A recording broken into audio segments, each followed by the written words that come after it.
दाऊद नामी एक नौजवान लड़का इसराइल की सरजमीन पर था। वो 8 भाइयों में सबसे छोटा और बैतलहम में रहता था।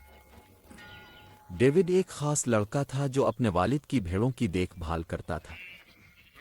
वो दिन रात खेतों में गुजारता रहा ताकि उन्हें नुकसान ना हो। खतरा मौजूद होने की वजह से ये मुश्किल था। शेर और रीछ भेड़ों को छीनने की कोशिश करते, मगर डेविड बहादुर था।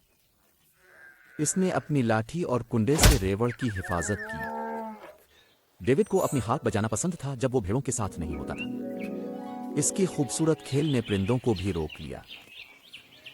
सैमुअल नामी एक अक्लमंद आदमी डेविड के घर आया। दाऊद इसराइल का मुस्तकबिल का बादशाह होगा। दाऊद को समूएल ने मसह किया, जो उसकी अहमियत का निशान है।